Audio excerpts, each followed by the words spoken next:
emergency for the first time in about... This is Jim, and Receiving this message. We are Ken Jennings and John Roderick. We speak to you from our present, which we can only assume is your distant past, the turbulent time that was the early 21st century. Fearing the great cataclysm that will surely befall our civilization, we began this monumental reference of strange and obscure human knowledge. These recordings represent our attempt to compile and preserve wonders and esoterica that would otherwise be lost. So whether you're listening from an advanced civilization or have just reinvented the technology to decrypt our transmissions, this is our legacy to you. This is our time capsule. This is the Omnibus.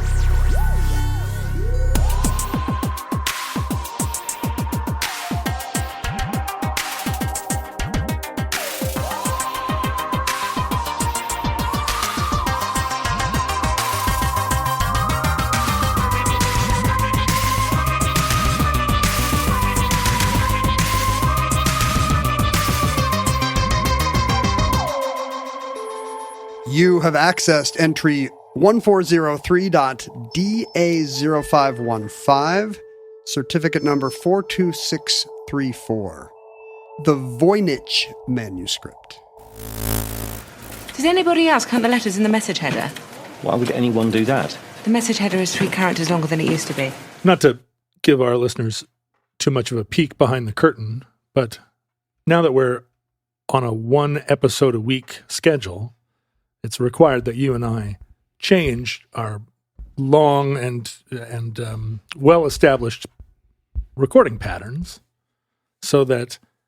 It's not required, but lately we've been doing 3 of these in a sitting instead of 4. And because you are a cryptologist, you've devised this system whereby it's a constant, it's like a rotary engine.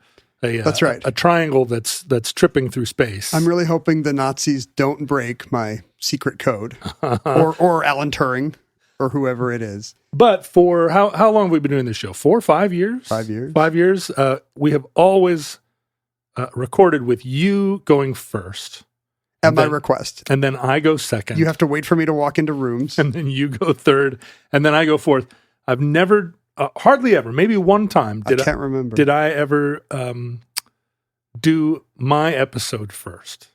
And this is of no interest at all to people who have heard them not in this grouping that only exists for you and me. Right. This is just between the two of us and our process. But in our universe, the laws of physics have just completely changed because you had to sit down in a room, yes, and record a show first. Yes. And I think our listeners, it's maybe useful for them to know that every 4th show they've listened to in the past was a show that I recorded, and it was the last thing we were doing that day. At the end of a 4-show day. And so, every 4th show of mine, or every other show of mine, you and I were both exhausted. And one of us was probably running late to take a kid somewhere, right, or pick up a kid from somewhere. One of us was probably looking at their phone. Probably it was you. Well, yeah, because you're running the episode. That's right. If I'd been the 4th show, you would have been running your phone, but I got to play New York Times Spelling Bee every week for a full show, and it was fantastic. So to futurelings who are like, it seems like every other show, John seems really tired and says the word a lot, and Ken's not really participating. That's why. But now... That's the show we canceled. Today, that's right. Today, I'm going first. And so why not just dive right into the topic? It's your special day. Let's just go right into the Voynich Manuscript. We'll just start at the top of the show. And I'm just bright-eyed and bushy-tailed. Let's start with all things Voynichian. Mm-hmm. I've got all these notes here. I feel got coffee flowing through my veins. We're going to see first show John for the first time. Oh, wow. And see how energetic he is. So excited. No, that doesn't sound interesting at all. Let's just talk about our lives and our day and wander around for 50 minutes. I have a vague idea that the Voynich Manuscript is one of these things that we get asked to cover enter into the omnibus fairly frequently. And in fact, this show was requested by a Patreon listener named Jimmy. Am I just making up names? Jimmy! I'm right. Yeah. Suddenly it seemed unlikely that we had a young street urchin named Jimmy who was like, please, sir, will you do the Voynich Manuscript? Mr. Roderick. He's British, I guess. Jimmy had suggested the Voynich Manuscript more than once to the point that he became frustrated and said, listen, I'm just going to keep putting the Voynich manuscript at the top of my suggestions until you do it. And he's been sending us mail bombs. Yeah. It's been a little awkward. Itching powder. And this is a generational thing. If I'm not mistaken, there's this whole class of things in my head that did not exist in kind of the popular culture of the late 20th century where I came up. This books of, first of all, there was no culture of podcasts and YouTubers and even, niche cable TV shows telling you about the weird little nooks and crannies of history. Mm-hmm. But even to the degree that there were those kinds of paperbacks, there's this whole new set of things that have become commonplace through this internet ecosystem that we did not think of as cool historical things. Like everything that's been written about we get asked to do the Dyatlov Pass incident, a mysterious thing in the Ural Mountains in the early 20th century. Yep. Even though this happened in the 20s, nobody was talking about it in our generation. This is like everything that's been written about has been written since 2013. But now you've got a generation of young people who are like, well, yeah, everybody knows about this thing in the 20s. And they don't understand that it's cyclical, that the Voynich manuscript was forgotten and then came back. Yeah, it's been up and down with the Rolling Stones over the last 500 years. But you're right that it was a rarefied world of people that were interested in single volume cryptography, written on vellum. The Voynich manuscript was the subject of letters sent back and forth between Egyptologists, right, for several hundred years before it got lost in a Jesuit library. It was not a world where millions of millennials and Gen Zers had opinions on the Voynich manuscript. Well, I think partly it is that when we were young, In Search Of could only handle so many UFO and Bigfoot and Yeti episodes. It's just interesting that there was a different canon of that kind of cryptid and mystery and unburied treasures. Unburied treasures? Unburied treasures. A different kind of mysterious treasure that's right in front of you the whole time. It's a good name for a book. Thank you for unburying this treasure. Unburied treasures. It's a wonder that nobody has just taken it and spent it. Yeah, it sounds like a Blur record. But, because the history is full of just an avalanche of this stuff, but only a small number get excavated and fixated on in popular culture. Yeah. Well, and cryptography, they really appeal to people who are looking for the secret. That do you mean that in the sense of woo? Are we going to talk about woo? Well, because there is a Oprah side of people looking for the secret, for sure, and the secret as it connects to a lot of the topics we've done on the show, the flat Earth and the like 9/11 truthers. Have we done a 9/11 truthers show? We haven't. You did Protocols of the Elders of Zion, right? The Protocols of the Elders of Zion is a past version of this that you're talking about. Secret manuscripts that lay out the real system behind world governments. What's actually going on?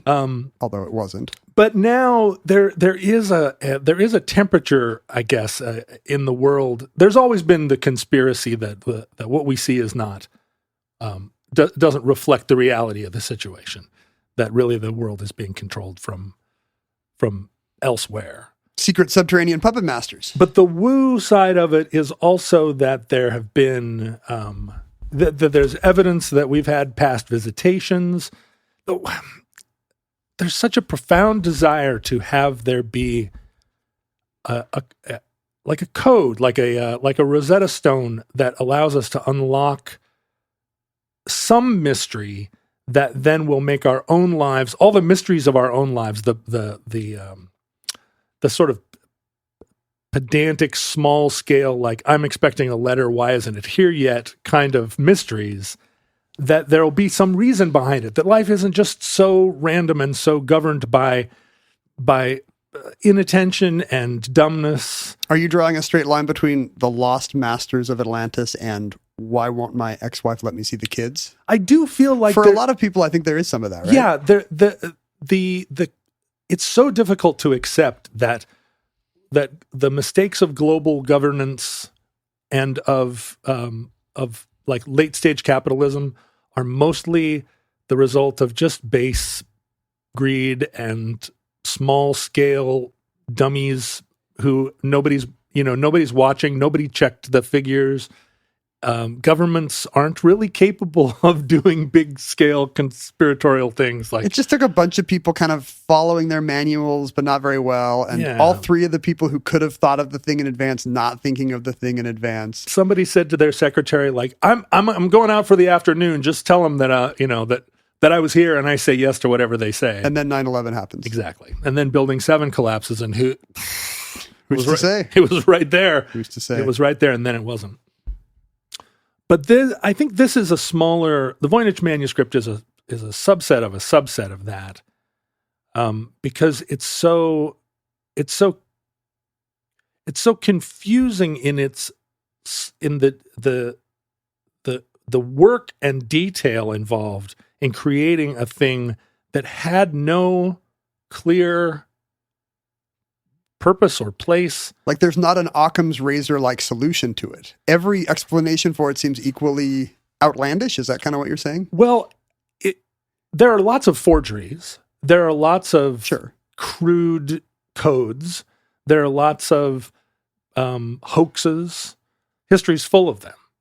But there's usually, it seems like, some kind of relationship between the difficulty and effort put into a hoax and what you would hope to gain from it. I see.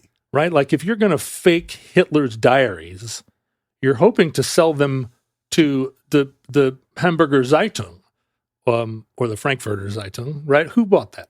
No, it was Paris Match. No, it wasn't Paris Match. Whatever your European Weekly printed the Hitler diaries. But you're going to put enough work into it that you can fool somebody enough to pay you 1 million francs, and then it doesn't hold up eventually. And then we look back at it and go, oh, it was obvious that was printed on notebook paper. Like, it was. Here's his plan. Yeah, Hitler didn't probably write it in a Mead spiral-bound notebook with a red Bic pen. Like, why didn't we see that all along? One thing I learned from that, whatever that Mark Hoffman documentary was about the guy forging all the Mormon history stuff in the I think the 80s, is that maybe there's like sometimes there's a psychological root at the heart of the deception. I mean, this guy really felt like he was going to take down the right people by, tweaking the noses of the Mormon elders. Right. And that mattered to him as much as the check. So can we extrapolate anything like this for the Voynich manuscript? Like, what kind of angry little man? And Right. Who could he be angry at or looking to suck up to, or? But like, the angry little man who's looking to suck up to some church elder or some Holy Roman Emperor is going to hope that his manuscript is eventually decoded, right? There's no point in I should say right off the top that we have no idea what the Voynich manuscript is about, if it's about anything. It may say nothing. And it doesn't, but it doesn't show any of the signs of a thing that says nothing. It's possible to analyze things and determine whether or not they say nothing. There are 100 ways to analyze a text, and all 100 ways have been employed to try and decipher the Voynich manuscript. None of them have succeeded. It appears to have semantic content, but we don't know what it is. Yeah. And why you would do that, why you would spend, why you would exert that much mental energy over 500 years ago to produce a thing that every new development of technology that would allow us to point a laser beam or a mass spectrometer at this document and finally determine, oh no, this was written in 1940 or whatever. All the results keep coming back to like, well, it seems like this was written in 1415, and so if something was written in the 15th century and is future proofed, it's clearly either time travelers or aliens. Well, there's really only two options. That's the thing. So let's decide which it is. Right now, at the top of the show, before I've even laid out the evidence, clearly it's aliens. Time travelers. I mean, futurelings are probably going to be. They're listening to this show right now, stirring a pot which is a soup made from a recipe that they took from the future translation of a Voynich manuscript. My God, it's a cookbook. They're like, this is so delicious. I hope these people figure it out soon. They live in a post-Voynichian world. Yeah, it's just it's like some vegan soup made from vegetables that we hadn't identified But yet. here's my question. Yeah. Who is the angry little man who would take so much trouble to encode a delicious chickpea soup? It's a very compelling question. What is the oldest book? You have a great library that I have a lot of books. It's a little different from having a great library. that we call the Great Library at your house. Yeah. Can I just go sit in the Great basically Library? Alexandria. I noticed the other day I was in your Great Library and you have 2 Emmy Awards now conspicuously. Unlike the Library On of the shelf. Alexandria. Yeah, you have two. They had a primetime Emmy. You have 2 daytime Emmys, but It's about the same. The conversion rate is about 2.6. yeah, I don't know why. 2.6 daytime Emmys is 1 primetime Emmy. It sounded like I put an extra M in MME. M&M-y? I don't know why. MME. There It's are- because I'm going first. I have too much coffee in me. There are 2 M's in it. Yeah, we've never heard full. This is going to be like people who knew you before you were on your bipolar meds. They're like, hey, what's going on? This is lively. John seems really excited today. Now he seems really sad. What's the oldest book in your library? It's probably just some Captain America comic. In terms of publication date, or like if I have a Oxford Study Bible, does that count as a 2,000-year-old book? No, I mean, do you have any interest, or did you ever First have any editions. interest in first editions collecting books for the sake of their talismanic properties? I have a few, and they're not collectible at all because usually they're in very niche fields. Go on. Are you I interested? couldn't be more interested. Yesterday, I ended up not buying it, but I spent some time reading a 1930s restaurant guide to Chicago. Now, actually, 1930, it's like 1930. So it's basically kind of jazz age. Right. The crash is here, but it's basically like, There's hey, still champagne in the closet. you want to go down to the South Side. We call that the Black Belt. And, this is where all the fine-looking Negroes strut of a weekend. Ha-cha-cha. But white audiences, are welcomed and come see the hottest jazz. And, it's kind of offensive. And Sure. the high yellow chorines and, Uh-huh. and I was like, am I going to buy this book of 1929 Yeah. Chicago restaurant reviews? It feels like yes. I almost did. But you didn't. I ended up not. But I do have a couple books in like a trivia space. Like I have some late 19th century first editions of like books of unusual facts, kind of historically important ancestors of Ripley's Believe It or Not, and these kind of books. It would seem like you would have a collection of almanacs, like true. 19th century almanacs. I threw away all my by old I mean like 1980s childhood copies of the World Almanac, mostly because they had been read too much by me and were falling apart. But the Jeopardy writers did give me a 2023 World Almanac for Christmas. That's nice. So I'm up to date on that. Did it tell you like whether it's going to rain next spring? It's not one of those. Oh, that's too bad. That's the kind of almanac you want, right? Yeah, like it is. put in your sorghum before the soil gets dusty between your thumb and forefinger. That's right. No, it's 239 is a good number this year. almanacs are now just like, here are the most visited national parks. Oh. Here are the inductees into the Basketball Hall of Fame. I feel like you and I still would enjoy reading those Right. books. This is Yeah. way more up my alley, Yeah, honestly.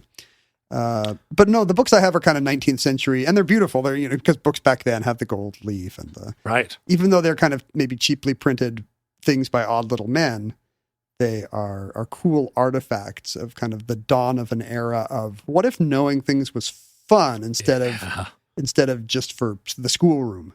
I have a mid 19th century Dickens that is huge and ornate and This is a text I once sent. I have a mid 19th century Dickens that's huge and ornate. come over. She didn't reply.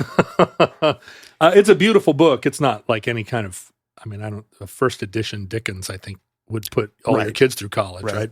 But it is like a mid-century, mid 2 centuries ago volume that I don't know how it came into my possession, but it's a beautiful book. Do you know if it's valuable? I haven't looked. I went through a first edition phase because that was kind of a fad, right? 15 years ago. I think people still do it. Oh, for sure. Used bookstores will still have a big section of a locked glass cabinet where it's like Is that a first edition of Catch-22? But it seemed like it was like a Hollywood fad where if you were like a rich celebrity and you were going to a party at a rich celebrity's, you would buy them a first edition as a housewarming gift. You know, this is the era. You've been to enough Oscar parties to know that I have not. there are rooms in the back where they're giving everybody free Rolexes. Yes. And You just want to give that person a flat gift that you can do lines off of. right, exactly. First edition of Sun Also Rises, nice flat surface. The jacket holds the Coke well. And that's the thing, like a first edition Sun Also Rises is A, expensive, but B, culturally accessible. Like it's not, you're not expected you're to not- be smart. You're not giving someone Chaucer. No, you've presumably read it, or if you haven't, it's not, you could put it on your bookshelf and people wouldn't be like, whoa, you read The Sun Also Rises? Check out Professor Four Eyes over Whoa, here. what's up, smarty pants? So it's a type of thing that Cameron Diaz could give to, who would Cameron Diaz, to McG. to The McG. guy who directed the Charlie's Angels movies. Exactly, like, I just hadn't thought about McG for a while, and I wanted to bring him up. hey, McG, I got you a birthday present. Oh, hey, this is great. And, it gets thrown in a pile, but it's actually worth $25,000. So I was into that, and I spent, well, maybe starting 25 years ago, I would go to thrift stores and look to see if there were any cool first editions. And I bought a bunch, none of them worth anything. Eventually you figure out, like, well, a lot of these are book club editions that aren't worth a penny because they printed 1 million of them. And some of them were bound nice. Yeah. So they put, because it's the whatever Franklin Mint Book of the Month Club, you'll get a fine illustrated edition of Alice's Adventures in Wonderland. Next month, it might be Portrait of the Artist as a Young Man. But, I had like the first editions of all of the Gulag Archipelago, which weighed as much as a Honda Civic. And That's why Marxism collapsed. I tried to read Under the weight of I tried to read all 14,000 Solzhenitsyn. pages, but there's not a super huge secondary market for Gulag Archipelago now. sadly.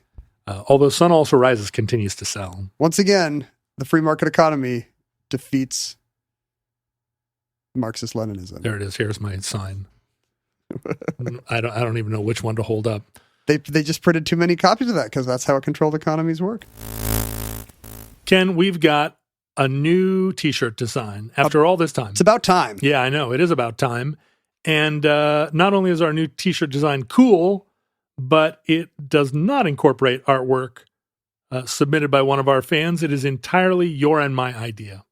You wanted a simpler look. You thought maybe the big graphic tees were leaving out an audience who wanted something cleaner, smaller, preppier. Yeah, that's right. I mean, I feel like if you're gonna cover the front of a T-shirt with a giant emblem, it should be 3 wolves howling at the moon.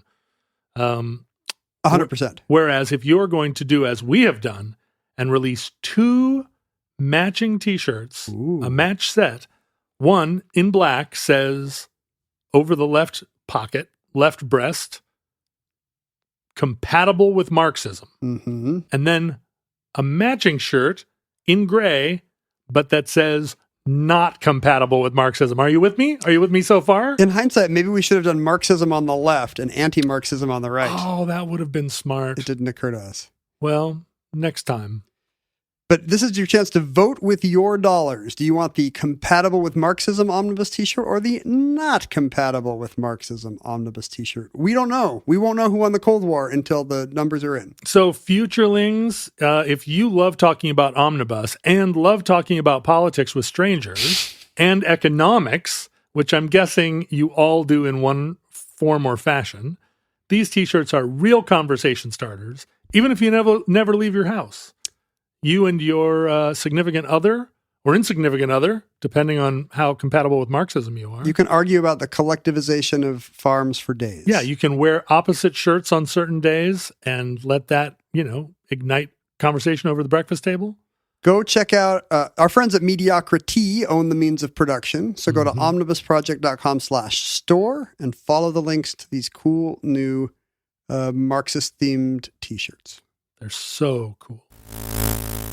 But in the indie rock years of the late 1990s, early 2000s, there was also a lot of, well, you remember, and I think you're also you were interested in typography and fonts and Absolutely. and did you then go into the corresponding world of bookbinding and all of the kind of book as a fetish item? Were you into that universe? I was aware of the books of people doing it. Here's how you get the oxblood paper marbling for your end papers. And I think somebody in my family had a few books. I don't know if they ever ended up binding anything. I somehow avoided the, bind all your comic books into bound volumes like you're a university library. Yeah. Although I know people.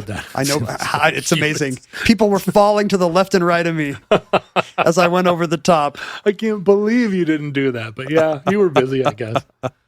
Too lazy, probably saved by laziness. It felt like that was an early version of the cottagecore style, or the the beard oil, like artisan beard comb universe of people that were like, no, bookbinding, like that's the future of art. It's we're going to go back. We're going to get out of this Barnes and Noble ecosystem and go back to a time when we're making beautiful books. Here's what stopped me. All my books were already bound. Right. They didn't need me to bind them. Maybe that copy of Leonard Maltin's movie guide that I had read so much that a lot of the M's and N's pages were falling out. Except for that, I was good. I felt like, because I was making things then, right? Albums and I was writing a lot, and it felt like probably these scribbles that I've put into all these notepads that are like coffee and beer stained with cigarette ashes.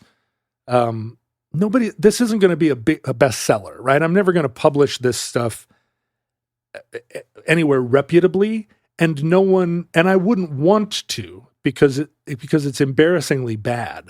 But what if I made an edition of 20 copies where each edition cost me $200 to make it, and then I either tried to sell those to fans or gave them as super duper special gifts to your special list. Yeah, and I do have a book of my tweets called Electric Aphorisms that was made by a local publisher who wanted a book. Have I told you this story? Yeah, I think I've seen it. Yeah, the Sorrento Hotel had this idea that they were going to have a very limited collection of books that they published. Sorrento Press. And then they would be available at the front desk if you were staying at the hotel. Like there'd be a menu next to your bed.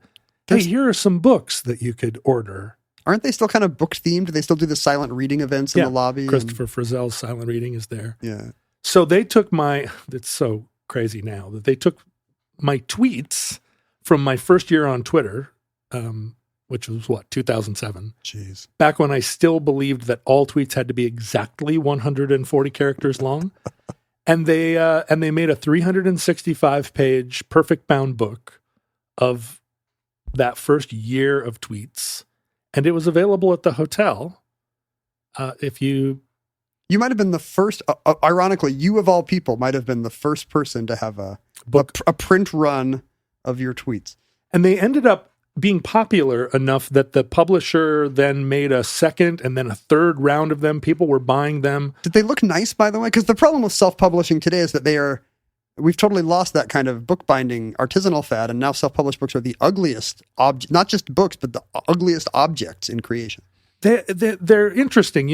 They're perfect bound, but just with cardboard covers, and there's one tweet per page. And they are beautiful little books. I mean, the artwork on the cover was just my Twitter avatar, except it had been made into a stamp, like a large ink pad stamp. And so it was stamped, and each one was dated. I would love to have an ink pad stamp of my Twitter avatar. I know. That's the business to get into. Ink pads. I mean, there's probably 40 people on Instagram that would make that for you tomorrow. And you could stamp all your correspondence with your social media avatar. Bonk. Ka-chunk. Yeah. See? Genius. See? We're taking it back. Anyway, I still have a little box of those. I'll give you one of those. Well, maybe it'll inspire some of your tweeting. You can read some of my old tweets and be like, this is how it's done. You should start retweeting all your 2007 tweets in order, like as penance. This is a palate cleansing. That's where 11-sided Lighthouse Made of Dreams came from. It was some early tweet. You were just trying to fill out a word count. I was just tripping balls, man. So the Voynich manuscript it's actually a book, what I think would have been called a codex. Okay. And a codex, if you think about the history of the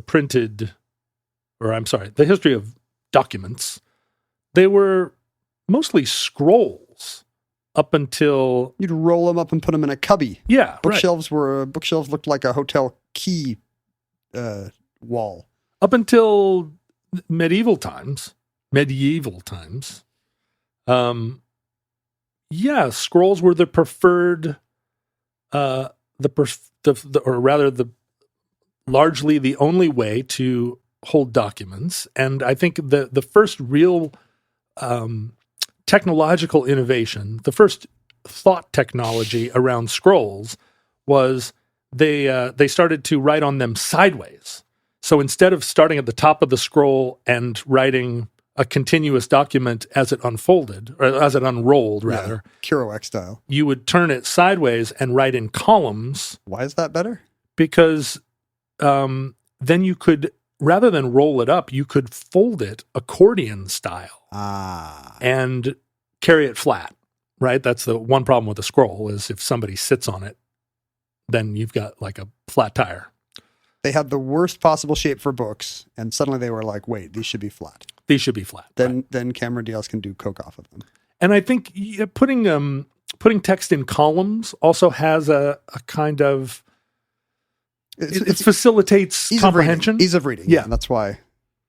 It's very hard for the eye to, keep track over a long horizontal space, but if you keep having to flip back and forth, it's actually easier. Yeah, right. And I think if you're like, what did that say 2 chapters ago? To like be rolling your scroll back as opposed to... Roll your scroll back, they used to say. Just roll your scroll, buddy, bro. Hey, buddy, just roll your scroll back for a second. We're going to figure this out. Excuse me. But all of those, but pre-printing press... I mean, in China, of course, they were making beautiful paper, but a lot of these, a lot of documents, would you say? Yeah. Most meaningful texts were written on parchment of some kind, which is made from animal skin. It's leather, basically? Yeah. Or is it like internal? Does it come from the tummy? Parchment is a word that means, and in fact... Recently, scholars in this universe have stopped using the terms parchment and vellum because it's insensitive to scholars to vellum Americans. Scholars cannot decide which words are fine, but they've started using the term membrane. Whoa! No. And it's a terrible trend. I oppose this. It's a terrible trend. But why was I not consulted? The problem is parchment is an overall term for writing that is on animal skin, and vellum is specific to calf skin. But it's often difficult to tell by looking at a thing whether it is goat skin, calf skin, pig skin. So instead of figuring it out, they just changed the nomenclature. Now they're just like, no, it's written on membrane. It's so bad that it makes me want to go shake someone by the collar. But I have such a long list of people that I want to shake by the collar that they would be in a long, long line. Nobody should be able to say membrane except for like my ENT and maybe Cypress Hill. That's it. Yeah, that's right. No, except for that. Membrane is straight out. It's a word like moist. You don't ever want to hear it again. Except moist is just a performative one that people are pretending not to like. Membrane actually is unpleasant. It has brain in it. It has member and brain. Ugh. See? Oh, stop doing that.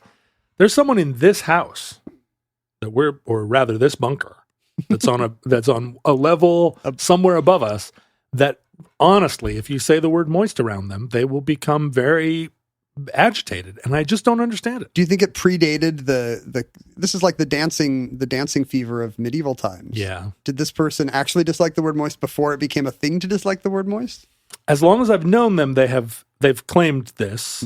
Well, but maybe they're OG. I knew a person that was like, "Don't touch my feet," one of these "Don't touch my feet" people. And but when I first met them, I didn't know they were a "Don't touch my feet" person.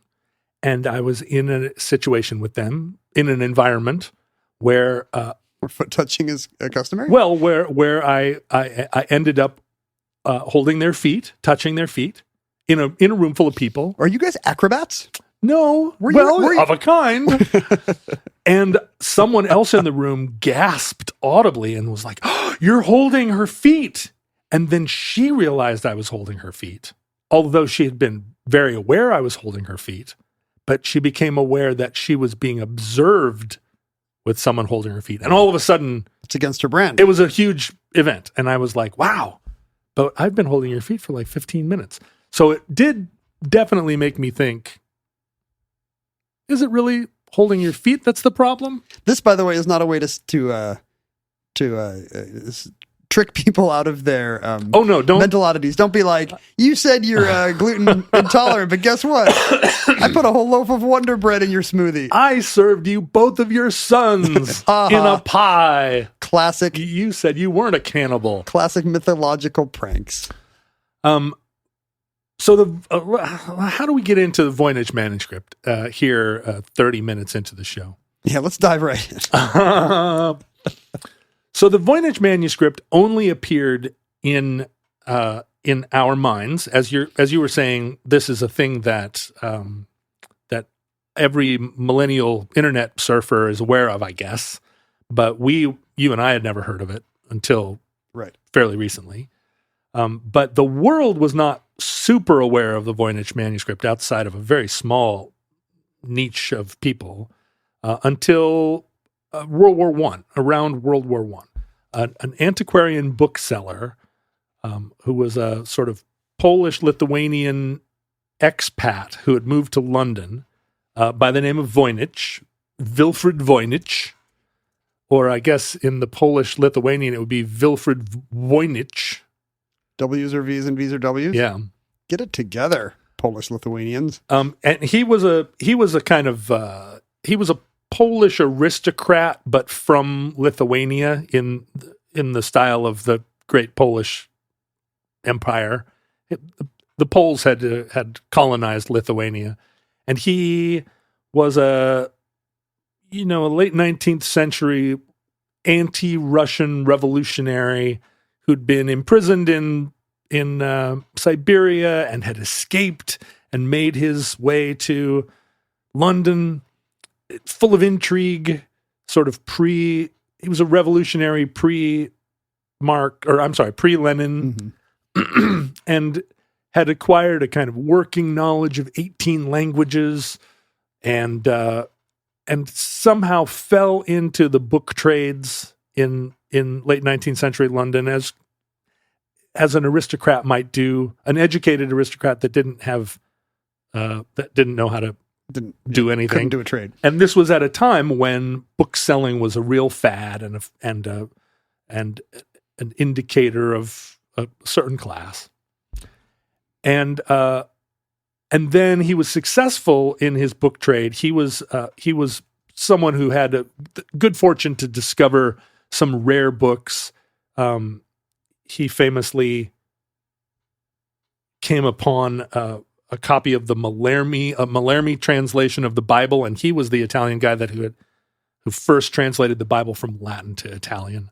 And so this was like a major find. These guys always turn out to be forgers that always have these suspiciously good finds. Yeah, but not Voynich. Voynich, appears to have been very good at going to estate sales, basically, but estate sales that were happening at the Vatican. He's cuddling up to widows. Yeah, this was the time when you could go to Greece and some goat herd would say, "Well, I found this. This Venus and Milo's pretty good. I'll give you a deal. The arms fell off. What do you think?" The Turks aren't minding the store anymore. Like, put as many of these on a boat as you can. And so at the end of I'm sorry, right before World War I, Voynich, his story is that he went to Italy. There was a big, not auction, but yeah, maybe auction. The Jesuits were running low on money, and they just have bingo night? They had a big library of books that they had accumulated over the centuries, and they were going to sell the library to the Vatican. But in the process of doing so, there were some manuscripts that didn't make it all the way to the Vatican. They were sold separately. Voynich bought 30 of them. And in that collection of books, there was this curiosity, which was a little volume of written on vellum, clearly sort of showed all the signs of being a sort of Renaissance era, basically like a book of like an herbological book describing different tinctures and so forth, but in an unknown language. And Voynich acquired it as part of a lot of things. An unknown language in a Roman alphabet?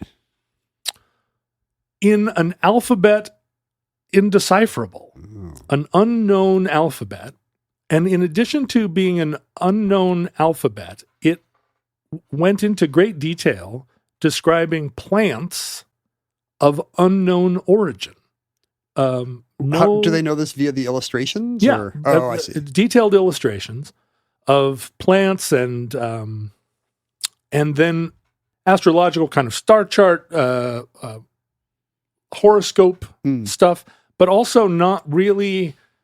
I mean, not our constellations. It is aliens. It does have our horoscopes, but it's but there are the illustrations also incorporated a lot of nude girls dancing in circles and lots of other symbology. Some things are universal. That's right. And they are human girls, so it's not. This wasn't written by octopus people. No, one thing I've learned from Frank Frazetta Comics is that octopus aliens love human girls. Okay, so that's actually probably true, right? These could be space squids who are like, check it out. Our girls aren't sexy, but on Earth, look at these sexy girls. And so the volume, right, would be just a thing. I mean, if I acquired it, I would look at it and go, look at this weird thing, and I'd put it on a bookshelf. But of course, there are people that are more curious than I am about certain things. That's right. Luckily for pretty much every advancement in history. What was cool about it is that there was actually inside the book, and the book is written on vellum in quill dipped ink, like calligraphic script. It had a letter like tucked in it from a scholar in Prague in 1640s by the name of George Baresh, and he was writing to a famous hieroglyphic translating Egyptologist by the name of Athanasius Kircher, saying, and Kircher was teaching at the Collegio Romano. Okay. Saying, I found this weird book. What language is this? And I want you to look at it, and sent him a sample of the writing. And so this letter tucked in the book was already by 1630. There was this sort of scholarly back and forth. So if there's a forgery, it's sure not Voynich's, because this script we know dates back to the 15th century. Right, although the book or the letter does not. The letter, although authenticated, doesn't make any actual traceable reference to the manuscript or the language. It talks about a manuscript. I see. But the letter could have been retconned into... Somebody could have found this letter and been like, it'd be funny would be to recreate this crazy book he's talking about. Exactly. Kircher's really interested in it and tries to get Baresh to send him the book. But there's some kind of academic and social competition between the two. Baresh won't do it, won't send him the manuscript, and keeps it until he dies. Then the manuscript goes to his friend Jan Marcy, who it turns out, and he teaches at Charles University in Prague. It turns out he is a really good friend of Kircher's. And eventually, now 50 years later, 40 years later, the book finally makes its way to Kircher. Somebody actually looks at it. Kircher ends up, well, I mean, throughout this process, I think Baresh and his friends have been trying to translate it. Kircher tries to translate it. There's a lot of research going on between these people that suggests that the book had actually come to Baresh because it had been purchased by Emperor Rudolph, Holy Roman Emperor, who was compiling a library. On the one hand, that's a little bit crazy that suddenly there's a big celebrity of the time. But on the other hand, how many people could read back then? Well, and how many, I mean, and what is this? There were these books. All this is happening after the invention of the printing press. But Right. This book, we now have carbon dated and done all of the science around dating both the vellum and the ink and examined it backwards and forwards. And it clearly was made, unless you really want to have a conspiracy Get of into forgery. the conspiracy weeds, yeah. Clearly was made in the 14 teens. Including the ink. Yeah. So whoever drew those characters And including the paint. has been dead for 600 years, unless they're an alien or a time traveler. Right. And so there was speculation among these people that this book was written by Roger Bacon, who is only 4 Bacon Erdos numbers away from Francis Bacon. He's some kind of a philosopher, So Roger Bacon was natural scientist. yeah, what we would think of now as a medieval wizard. An English scientist and cosmologist and astrologer and Isn't it crazy how there are 2 early English philosopher scientist types named Bacon? mhm. A last name that does no longer exists, but like 2 of the smartest people of the medieval and then early modern period had it. And both weirdly connected to forging and secret messages in... Oh yeah, Francis Bacon wrote Shakespeare. Right. Well, not only did Francis Bacon write Shakespeare, He didn't. but the theory was that Francis Bacon wrote Shakespeare as a code. as a code, Yeah. as a cryptological code that was based around that certain letters were highlighted, and that you could take those letters out of the text and make a separate text. Is it less boring than some of the Shakespeare plays? Oh, it depends. How much do you like love, Ken? I love love. Yeah, I know you do. Francis Bacon and Roger Bacon not related. Right. Insane. But this is the thing. Like, what is your? We both know what our Bacon number is, our Kevin Bacon number. yeah. But what's our Roger Bacon number? What is that? Is that like a Erdos thing? We have to collaborate on a work with somebody who collaborated with Roger Yeah. or Francis Bacon? It must be, right? I mean, I think Or is it just how boring we are. well, I mean, how many weeks I'd have to be bored to read a book by either of them? Is that my Bacon number? I feel like just using a time scale alone, that our Francis Bacon numbers are going to be smaller than our Roger Bacon numbers. Right, because Francis Bacon is like Elizabethan and Roger Bacon's like medieval. And Roger Bacon was investigating codes and was also making these kind of herbological and astrological texts. And maybe this was, and I think even then, the fact that this might be attributed to Roger Bacon would have made the volume more collectible Sure. and valuable even in 1600. But it does seem silly. I can think of one guy who did stuff like this. I bet it's him. Yeah, right. But how many books were there Right. even in 1450? In 1492, Columbus sailed the ocean blue. This was more than 50 years before that. They should have a book of the month club, but it's like the one book that Europe produces you get every month. The interesting thing about it is that all of the attributions and all of the theories about where this book came from and how it was produced, with every subsequent evolution of technology, it casts more, or rather, it validates the authenticity of it. So as recently as 2009, they subjected the vellum to like a new spectrological test. Some new battery of Yeah, and they were inventions. like, yep, 1415 to 1430. That's what we come up with. And the idea that that it could have been forged on old vellum, which is done, has kind of been like roundly debunked by the sheer scale of the book. The book has 240 pages. Wow. You'd have to find that much and blank matching vellum. To find that much vellum that has survived since the 1430s, never been written on. It could be a mad scientist who invented a really good eraser. New eraser technology, and he was like, instead of patenting this, I'm just going to make a weird book. They're pretty good at that. They can look and see. And, the whole process of creating vellum, it involves so much. It's such a laborious process. And that's the other thing about all the materials that were made, that were used in the construction of the Voynich manuscript. None of them are particularly super luxe. I mean, it was all very expensive stuff and rare stuff, or rather labor-intensive stuff to create at the time. In that economy. But it's not like a grade of vellum or of ink that you would reserve only for the Pope. It's pretty like it is working like class stuff. A normal literate guy. These are the tools and materials he would have made and acquired, right? But to have that many pages, 240... Or woman, by the way. I hate to right. imply that the manuscript has to be written by some... Or squid.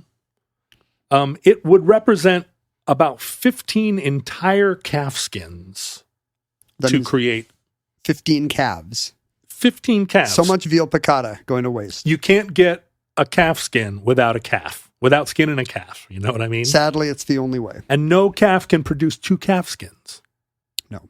Right. Without a time machine. And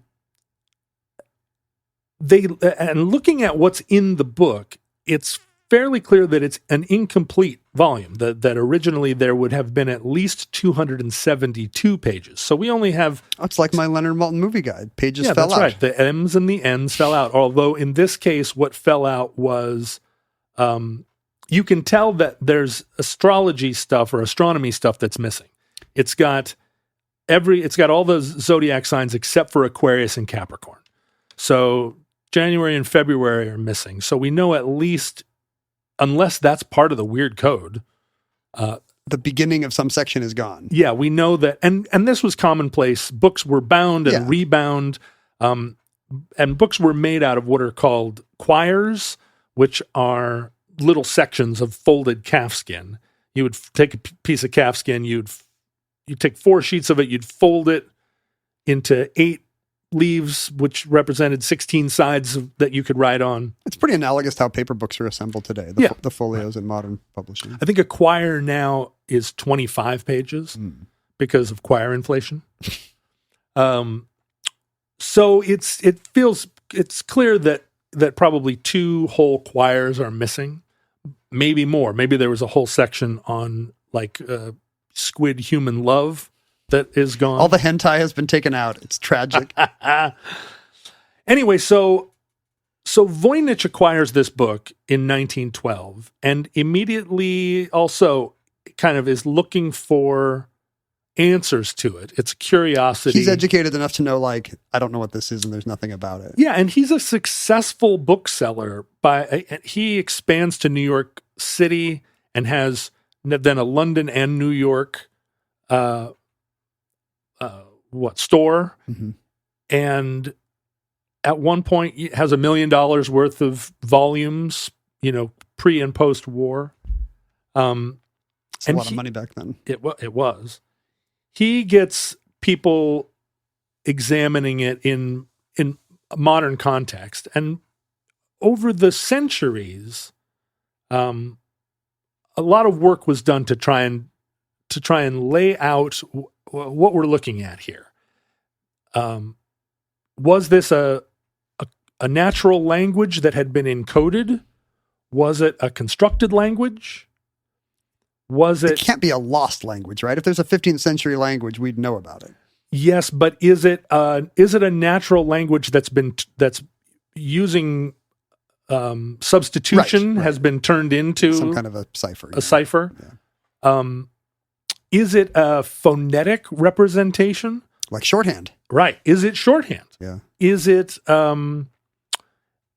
Was somebody trying to write English but just had really bad penmanship? and what Was it writing during an earthquake? it doesn't appear to be that. There is They're not squiggles. There is a Voynich alphabet that seems to be comprised of about 25 letters. So it does seem like that could be a cipher for an English, for a Roman alphabet. But no. it does not perform like it follows natural language rules in some profound ways that would be very difficult to fake over the course of what ends up being 170,000 characters. Oh, wow. It's a huge corpus. 35,000 what you would call words. Generally, that's enough to analyze and break a code. Right. I mean, how many words are in one of your Ken Jennings books? Ooh, I don't even know. But 240 pages is about right. 35,000 words? Do you want me to do a word count right now on my book? Let's I feel see. like a lot of my book deals are for like 100,000 100,000 words. Is that possible? Maybe some of them are 50. Feels like 50 is. That's because you stopped reading halfway through. You got bored. Well, no. I mean, I read all the way to the end. I just sort of skimmed all the kissing parts. Like, let's see what the word. My book coming out in June. I'm opening it up right now. Well, I didn't realize this was going to be think about the suspense we're creating. An internal ad for your upcoming book. Your book coming out in June. What's it called, Ken? Well, thanks for asking. 100 Places to See After You Die. It's kind of a funny pop reference book. So it's not, maybe it's shorter word count wise than Maphead or something, but it has 72,000 words. Okay, so this is about half that much, but the book is mostly written as a single column of text and then illustrations throughout. There are pages. Trying to determine how many pages there are in the book is kind of tricky because a lot of them fold out. So pages have different sizes. Yeah, the illustrations end up being pretty large because it folds this way and then that folds out and then this folds out. It's got a centerfold. It does. It has multiple centerfolds. But the language sort of defies being reduced to any kind of simple or complicated cipher. And during the middle part of the century, people really started to throw themselves at decoding this text. Yeah, I was wrong when I said most of the interest on this is recent. There appears to be, if you look at publication dates of books about the Voynich manuscript, it comes in waves. But, the 60s were fascinated with it, as you might imagine. And then more recently with the internet. Because the Voynich manuscript is a classic puzzle that every new generation of code breakers wants to use their new discoveries in breaking code. I've got this new word print algorithm. Let's see what it says about Voynich. Exactly. And so, right after World War I, there was a lot of new sort of code technology that people applied to translating the Voynich manuscript. And what we end up with is a great corpus of data because everybody's trying to process the data in the Voynich manuscript a different way. And they all lay it out a new way. As soon as IBM had punch cards, there were people that had translated everything in the Voynich manuscript into, the alphabet into punch cards. After the Enigma machine, the World War II. the Turing era of code cracking. Now we've got new knowledge about codes we can apply to. Right. And all of that sort of, you can imagine the excitement of people coming out of a post-World War II code breaking mentality saying, oh, let's go back to that Voynich manuscript. This is the one where we're gonna finally crack it. And it looks like there are like periodic popular bestsellers of people like, I did it. I have solved the enigma of Voynich. So that's the thing. And we could do 4 episodes on the number of people who have come forward with a theory because it's easy to say like, oh, it's just a substitution document, and then it's easy to disprove it. It's easy to come forward and say, no, it's a polyalphabetic. I've never understood when code. people claim to have cracked a zodiac letter.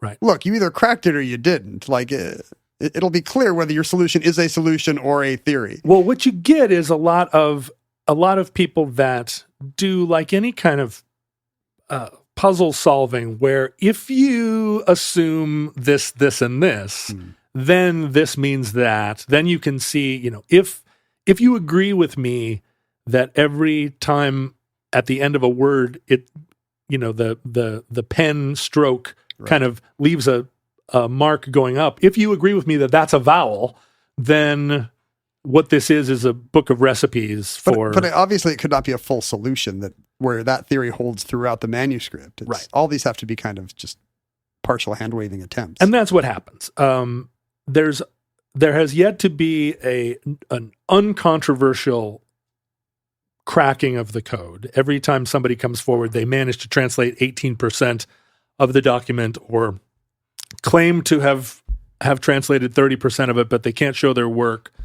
Or it ends up that it's really in Hebrew, except none of the letters are Hebrew or even refer to Hebrew letters, but it's in Hebrew because I felt it. Because I saw it in a dream. Some of these are probably self-taught experts who are sharing their. Yeah, and a lot of people that are using their other skills. They're computer scientists. They're people that do work in language but not in code. Yeah. There are people that really want it to be about secret markings. There's so many different, over the centuries, so many different ways to put information in a document and make it seem like it's one thing, but it's. So these people are saying most of this is noise. The signal is actually the seventh character in every third paragraph. And if you just look at those. A very common attempt to solve it is actually, it's called the Bacon cipher. This is a cipher. Francis or Roger or Kevin? This is invented by Francis Bacon, where the meaning of the text is actually in the presentation of the text as a visual medium. It's not about the It's not about the words that are in the text. The shapes of paragraphs or where the line breaks are. Exactly. Whether certain letters have been traced over, and so a lot of work has gone into solving it according to a Bacon cipher. And that would be very attractive because it means you can actually, to an amateur solver, almost all of what appears to be a signal is just gobbledygook, and your solution doesn't have to account for it. Exactly. But every indication is that this is not gibberish. The handwriting has a kind of like a very fluid ductus, which is to say it's not. Right. It herky-jerky. It looks like somebody not trying to produce a symbol they don't know, but somebody trying to write in a system they're familiar with. Yeah, that's right. There are no visible corrections. There's not the kind of hesitancy that you would have if you were looking at a document in one language and trying to then encode it into another. A character at a time. It has real fluidity. It has real there's no punctuation in it, but at this point in time, punctuation was still evolving. We've talked about that in the omnibus. This is pre-printing press, so punctuation was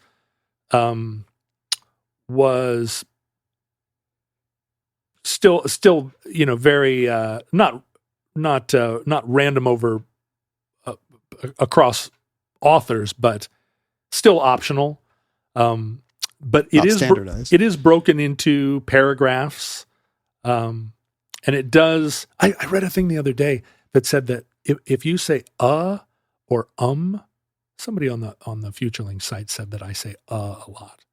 Everyone says a lot. Well, I know, but in the United States, there's a clear geographical differences between people that say and people that say Wow, there's an line? Yeah, and we live in an area, and in the South and in the Northeast, they say Do you think that could be changed by, I mean, all this stuff's getting flattened by TV, but do you think somebody like Jeff Goldblum, who says, do you think he can change speaking patterns? It seems to me that requires more effort than Like, Yeah. Is just half of Why would you? Smarter people say because we think of the next word without having to get a closing consonant, a terminal consonant. Yeah, why would you go all the way to like rounding it off? Plus, when you get your mouth in the shape, you're going to have to go somewhere, and some of those things don't follow an M very well. Sure, you got to either throw back to the again, but anyway. Yeah, there are people. I just caught myself saying and realized, oh yeah, I am an I'm sure at some point, and probably now, there's a processor you could run an audio file through and take out all your uhs and ums. Oh, I bet there will be. And you'd sound 17% smarter. But by the time we do that, we could just have a thing that was just making this show with AI representations of our voice. Chat GPT.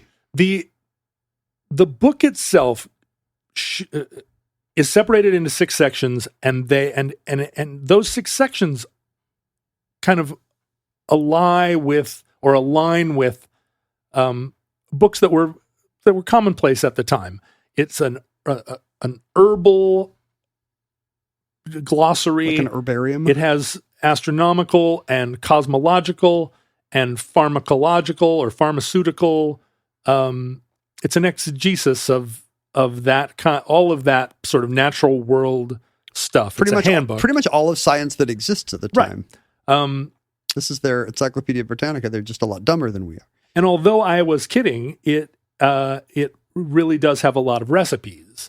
It's just that we can't look at any of the. It's clear from the formatting and the illustrations that they're recipes. Yeah, but only a couple of the illustrations of plants look anything like any plants we know. There's like a fern and like a pansy maybe that are like, well, that's clearly a. What if it's just an incredibly fern. bad artist? Or somebody with aphasia who's like, "Yep, I really nailed this picture of mandrake root, and it looks nothing like it." The thing is, the naked girls all look like naked girls. So again, some things are universal. So anyway, by the time Voynich died, he left it to his wife. His wife left it to her friend. Weird. And her friend tried to sell it in the 1950s, and the antique bookseller that was trying to sell this book couldn't find a buyer. Now, if you think about the popularity of the Voynich manuscript now, sure. Think how many internet millionaire nerds would be writing 7-figure checks. Elon Musk would pay $420 million for Martin Shkreli would trade you his Wu-Tang Clan album for it. But in 1957, nobody cared. And so it stayed in the possession of this bookseller until the late 60s. And in 69, he said, you know what? This is taking up space on my shelf or whatever. He gave it to Yale. Nice. And where it remains. So it's at the Yale Library. I don't know if you've been to the Yale Library, but it's a pretty nice place. I have not. It's got a bunch of Gutenberg Bibles. Will they let you check them out? No, they're under glass case. But, you walk around and you're like, yeah, this is one of those. Like, they sure want you to know what they have. Yale's doing okay. They're like, that's a relief. Hey, check us out. Guess what? Guess why we're Yale? This is one reason. And it remains, as you said, it's now kind of a faddish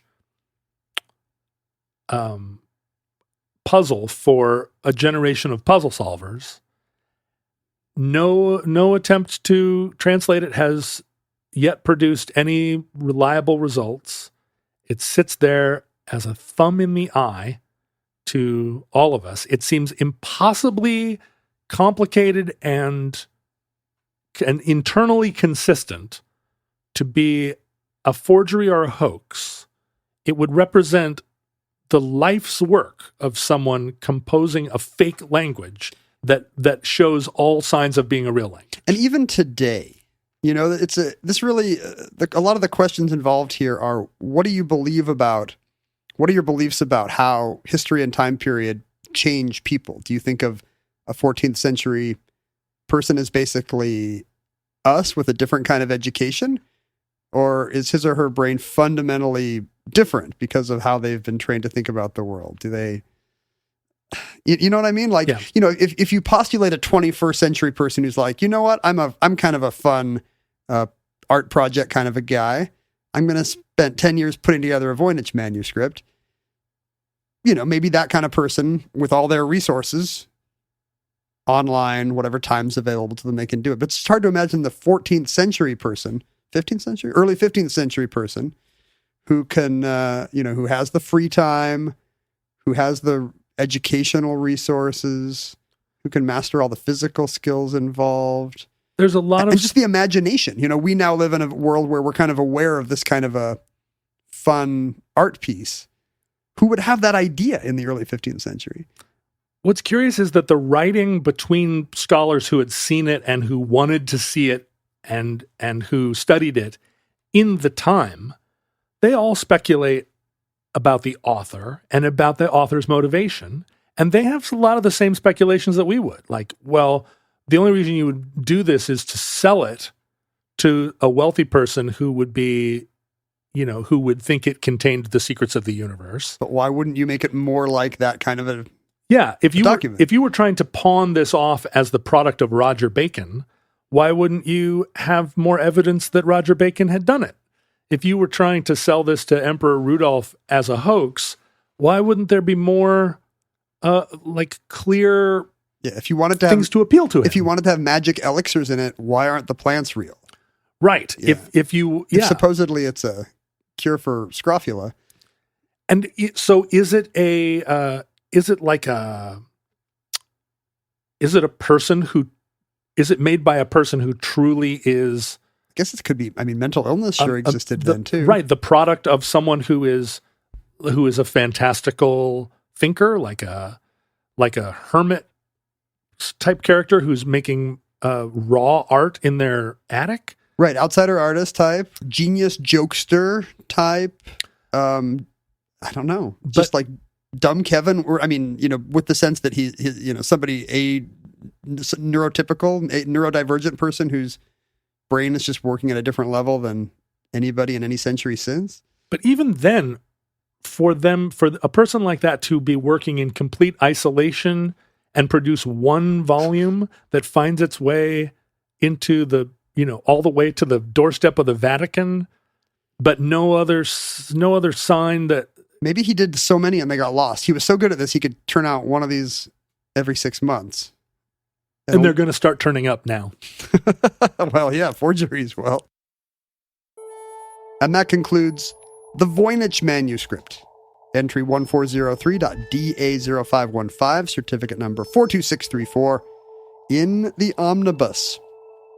Futurelings, we were products of our time. We were so into social media that we even had hotels publish collections of them in one case. I'm at Ken Jennings. One of us did. The other one is at John Roderick, jointly at Omnibus Project on various social media platforms and quagmires. You could send us email in our century at theomnibusproject@gmail.com. You could send us physical mail as well. Oh yeah, you came in with a box today. It's a question, like now that the show is coming out at half its previous frequency, which other things change? Are people going to send us mail at half the previous frequency? Because I doubt it. They have as many hours in the day to think about going to the post office, but if you think of every mailing as being inspired by a certain number of minutes of content, right? Maybe the mail trickles down. Oh, I see. Right. There are fewer things to inspire sending us stuff. No, I think what we're going to get is people are like, I was listening to your episode from 2019, and well, that is actually happening in the addenda shows. Because one thing I realized this month is, we'd have to do a monthly addenda show, but now it's going to cover 5 shows from last month instead of 9. Right.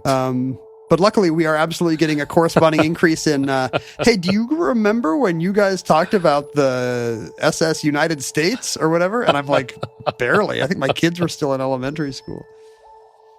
We got a book of National Geographic's Sacred Places of a Lifetime. That is an enormous book. It combines our 2 interests, geography and woo. Oh, sure, sacred places. And beautiful pictures of, yeah, odd ziggurats and minarets in the middle of nowhere. This was sent to us by Crystal, who emailed us to say she was also the one who sent us the crystals.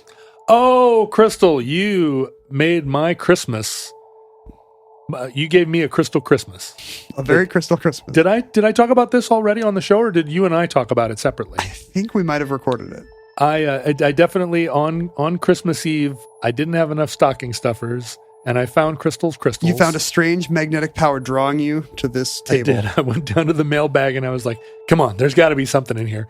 I found the crystals. I divided them up into whatever, 5 or 6 separate bags. Were they gleaming like the stones of Shankara from Indiana Jones and the Temple of Doom? I opened the mailbox and a bright light came shining out, and I was like, choose wisely. Oh. And so I gave, and then I found a way in looking up what the crystals represented, I found a way to give each person that got a bag of crystals, not everybody did, but the people that did, I could make a compelling case that I had chosen those crystals because that was the chakra that person most needed. All the Who's down in Whoville had their chakras aligned. That's right. And so each person, as they pulled the crystals out, I was able to say, oh, well, that's for your heart chakra. Oh, that's for your weasel chakra. And there's no weasel and they chakra. were like, wow, thank you. It seemed like the most thoughtful gift. And you know what? It turns out it was just thoughtful on the part of Crystal. Well, I felt bad that we had not named the person who had sent them to us because they came without something and wrapping in bows. Right. But in fact, her name was Crystal. So we did say her name a bunch of times. That Sacred Places of a Lifetime book gives every indication of being a thing that you are not going to take home with you.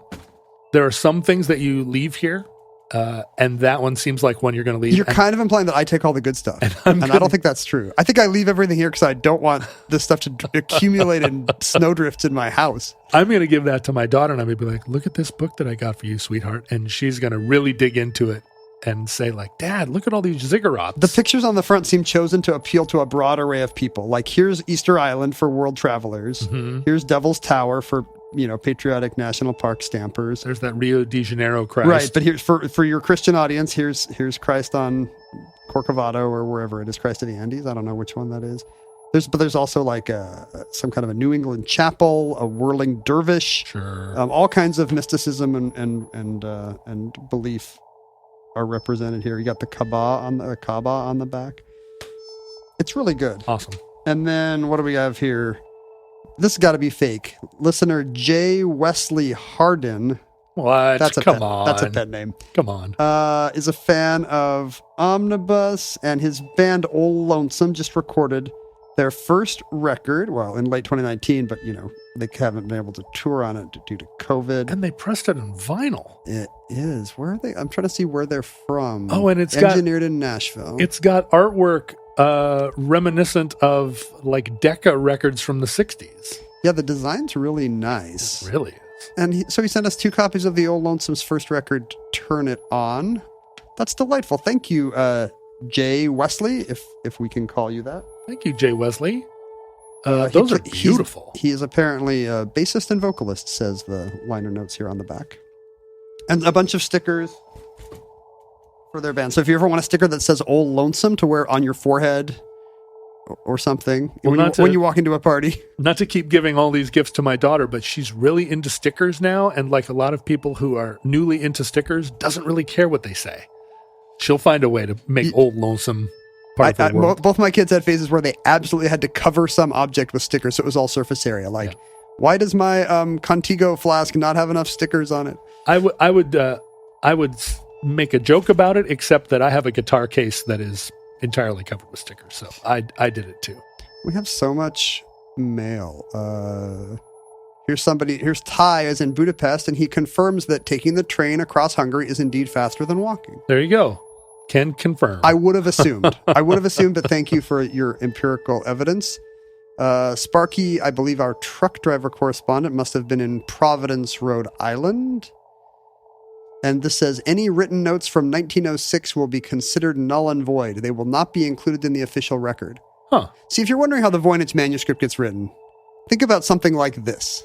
Somebody finds that 100 years from now. Any written notes from 1906 will be how much of our mail looks like outsider art? Half? Yeah, at least. Fully 40% of it is outsider art that probably has value on the market. Thank you for sending us all these things. If you have something odd that you would like us to consider, please send it to P.O. Box 55744, Shoreline, Washington 98155, forthwith. Find like-minded people to chat with the Voynich manuscript and share your theories about it in the Futurelings groups. I just said Actually, I said like a vowel that doesn't exist in our language. Possibly in the Voynich alphabet, it does. The Futurelings groups on Facebook and elsewhere. And the best way to support the show is what Jimmy did when he was able to blackmail us into talking about the Voynich manuscript. He donated at patreon.com/omnibus project. And that's the kind of selfless support that keeps entries of this show stamped onto titanium discs and buried in the vault. I should say, it just, in order to be complete, Postscript. within the Voynich manuscript, it appears that there are two separate Voyniches that give that seem to point to the fact that it was written by Multiple authors? multiple authors. There's Voynich A, which is what's used to describe, sort of half of the content, the herbology and the astrology, and then there's Voynich B, which goes into the pharmacology and there's a extensive section on baths, how to take baths. And, on baths? Yeah. You kind of buried the lead. This is what must be you should try to crack the bath taking part. I think I have. I mean, even if the Voynich manuscript does have, even if Roger Bacon was taking very advanced baths, you feel like you've recaptured that technology? I've either tried them out and dismissed them as bath opportunities, or I've expanded on them. So the Voynich manuscript is just like, it would be like like an internal combustion engine from the 1970s. Well, it's time to start recording your findings in a weird constructed language of your own invention. So how do you feel about me going first? This show doesn't seem to have had any more energy or vitality than any of my shows. Full of ums, and feels like it was made by a lazy raccoon. I think it did. No? Had more energy, you think? Well, I mean, no matter who goes first, we have the added lift of knowing we don't have to do 4 shows today. Right. Which lifts all boats. Right. In my opinion. Yeah. And you've probably spent, 10% of this show thinking about your show? I actually haven't. We'll see what happens when I have to go second. Oh, right. That's when the wheels go off the wagon. All right. Well, we'll try it out next week. Futurelings, from our vantage point in your distant past, we have no idea how long our civilization survived. We hope and pray that the catastrophe we fear may never come. What if it does? If the worst comes soon, this recording, like all our recordings, may have been our final word. But if Providence allows, we wish you many goods and cheese. We wish you many goods and cheese. And hope to be back with you soon for another entry in the Omnibus.